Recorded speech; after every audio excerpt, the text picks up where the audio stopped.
बृहस्पतिवार व्रत कथा के साथ आप सभी को जय जय श्री हरि। देवगुरु बृहस्पति के पूजन एवं कथा के सुनने मात्र से ही गुरु ग्रह उत्तम फल प्रदान करने लगते हैं। इनका प्रिय रंग पीला है। इस दिन आप इस रंग की पूजन सामग्री का उपयोग करें और इसी रंग के वस्त्र भी धारण करें। कथा प्रारंभ करने से पहले आपसे एक अनुरोध है। व्रत आप इतनी श्रद्धा से कर रहे हैं तो कथा वो सुने जो पूरी हो। आधी अधूरी कथा सुनने से बेहतर तो यही है कि कथा को सुना ही न जाए।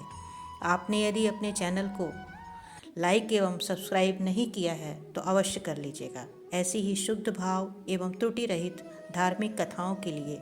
तो चलिए सुनते हैं कथा। प्राचीन काल में एक ब्राह्मण रहता था। वो बहुत ही निर्धन था। उसके कोई संतान नहीं थी। उसकी स्त्री बहुत मलिनता के साथ रहती थी। वह स्नान न करती, ना ही किसी देवता का पूजन किया करती थी। इससे ब्राह्मण देवता बड़े दुखी थे। बेचारे बहुत कुछ कहते थे किंतु उसका कुछ परिणाम नहीं निकलता था। भगवान की कृपा से ब्राह्मण की स्त्री के कन्या रूपी रत्न पैदा हुई। कन्या बड़ी होने पर प्रातः स्नान करके भगवान विष्णु का जाप एवं बृहस्पतिवार का व्रत करने लगी। अपने पूजन पाठ को समाप्त करके विद्यालय जाती तो अपनी मुट्ठी में जौ भर के ले जाती और पाठशाला के मार्ग में डालती जाती।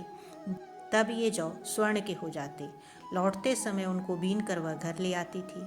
एक दिन वह बालिका सूप में उस सोने के जौ को फटक कर साफ कर रही थी कि उसके पिता ने देख लिया और कहा कि हे बेटी, सोने के जौ के लिए सोने का सूप होना चाहिए।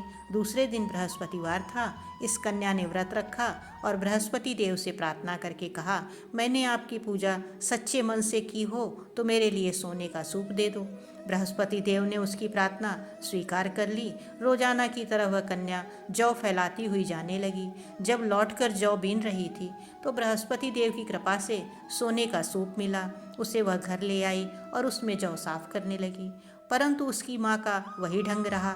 एक दिन की बात है कि वह कन्या सोने के सूप में जौ साफ कर रही थी। उस समय उस शहर का राजपुत्र वहाँ से होकर निकला। इस कन्या के रूप और कार्य को देखकर मोहित हो गया तथा अपने घर आकर भोजन तथा जल त्याग कर उदास होकर लेट गया। राजा को इस बात का पता लगा तो अपने प्रधानमंत्री के साथ उसके पास गए और बोले कि हे बेटा, तुम्हें किस बात का कष्ट है? किसी ने अपमान किया है अथवा और कोई कारण हो सो कहो, मैं वही कार्य करूँगा जिससे तुम्हें प्रसन्नता हो। अपने पिता की बात सुनकर राजकुमार ने कहा, मुझे आपकी कृपा से किसी बात का दुख नहीं है और ना ही किसी ने मेरा अपमान किया है, परंतु मैं उस लड़की से विवाह करना चाहता हूँ जो सोने के सूप में जौ साफ कर रही थी। यह सुनकर राजा आश्चर्य में पड़ गया और बोला कि हे बेटा, इस तरह की कन्या का पता तुम ही बताओ, मैं उसके साथ तुम्हारा विवाह अवश्य ही करवा दूंगा। राजकुमार ने उसे लड़की के घर का पता बतलाया। तब मंत्री उस लड़की के घर गए और ब्राह्मण देवता को सभी हाल बतलाया।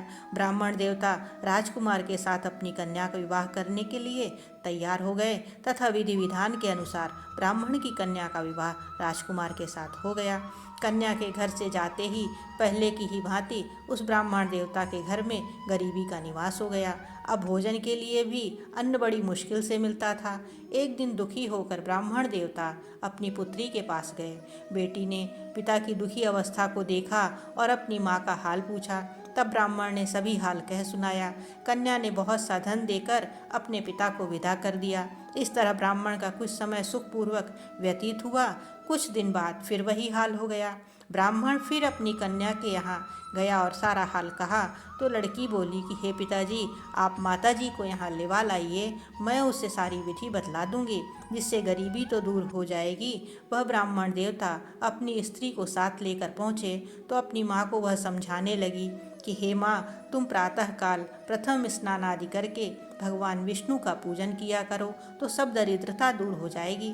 परंतु उसकी माँ ने एक भी बात नहीं मानी और प्रातःकाल उठकर अपनी पुत्री के बच्चों की जूठन को खा लिया। इससे उसकी पुत्री को भी बहुत गुस्सा आया और एक रात को कोठरी में से सभी सामान निकाल दिया और अपनी माँ को उसमें बंद कर दिया। प्रातःकाल उसे निकाला तथा स्नान आदि करा के पाठ करवाया तो उसकी माँ की बुद्धि भी ठीक हो गई और फिर वह प्रत्येक बृहस्पतिवार को व्रत रखने लगी। इस व्रत के प्रभाव से उसके माँ बाप बहुत ही धनवान और पुत्रवान हो गए और बृहस्पति जी के प्रभाव से इस लोक के सुख को भोग कर स्वर्ग को प्राप्त हुए। सब बोलो विष्णु भगवान की जय। इसी के साथ हम आपसे आज विदा लेते हैं और आगे भी इस तरह की पौराणिक एवं धार्मिक कथाओं को सुनने के लिए चैनल को लाइक एवं सब्सक्राइब अवश्य करें।